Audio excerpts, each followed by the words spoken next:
Salut! Dans cette vidéo, nous allons te montrer comment gérer au mieux ton diabète, quelles sont les options de traitement et quels sont les outils à ta disposition. L'ITF, ou en termes plus complexes, l'insulinothérapie fonctionnelle, est le traitement de base du diabète type 1. L'ITF t'aide à reproduire l'état normal de ton corps. En fait, c'est très simple. Il existe deux formes d'insuline. L'une, appelée insuline basale, agit longtemps et est injectée le matin et le soir.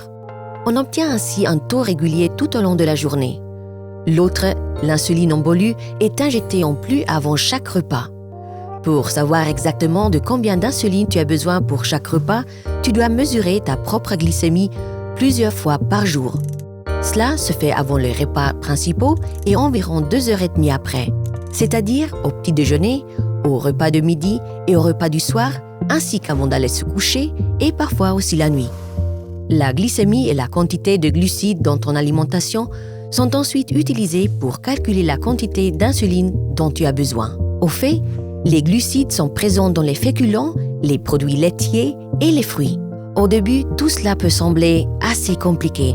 C'est pourquoi ton équipe de diabétologie déterminera avec toi la dose des deux types d'insuline dont tu as besoin. Mais avec le temps, tu apprendras à calculer toi-même la bonne dose d'insuline.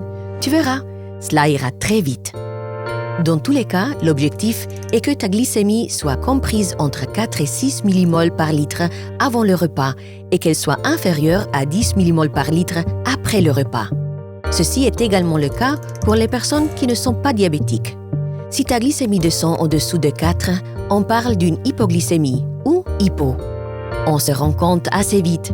En cas d'hypoglycémie, les doigts tremblent, on transpire et on a du mal à se concentrer. Pour y remédier, il faut du sucre. Dans le meilleur des cas, des sucres rapides comme des sucres de raisin ou le sucre contenu dans des jus de fruits. 15 à 20 minutes plus tard, il faut à nouveau mesurer ta glycémie pour la contrôler. Si elle est supérieure à 4 millimoles par litre, le sucre rapide a fonctionné. Si ton taux est toujours inférieur à 4, tu dois tout recommencer jusqu'à ce que ta glycémie soit à nouveau d'au moins 4 millimoles par litre. Bien sûr, cela fonctionne aussi dans l'autre sens. Si ta glycémie est trop élevée, tu es en hyperglycémie. Comme tu le sais déjà, cela se corrige avec de l'insuline. L'objectif glycémique est de 6 millimoles par litre. La quantité d'insuline dont tu as besoin pour cela sera calculée par ton équipe de diabétologie.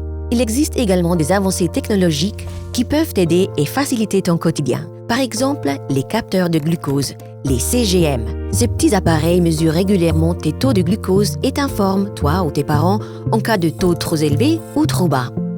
Outre, il existe également des pompes à insuline. Les pompes à insuline fonctionnent selon les mêmes règles que l'ITF et conviennent donc parfaitement aux professionnels de l'ITF. La variante la plus pratique est le système en boucle fermée hybride. Il nécessite un capteur de glucose et une pompe à insuline. Le capteur envoie directement les taux de glucose à la pompe, qui délivre alors exactement la bonne quantité d'insuline. La seule chose que tu dois faire toi-même est de calculer la quantité de glucides de tes repas. Plein d'autres formes de traitement arrivent actuellement sur le marché. Toute ton équipe de diabétologie de l'hôpital des enfants est là pour discuter des méthodes les plus modernes avec toi et tes parents, et pour trouver la meilleure forme de traitement possible pour toi et ton diabète de type 1.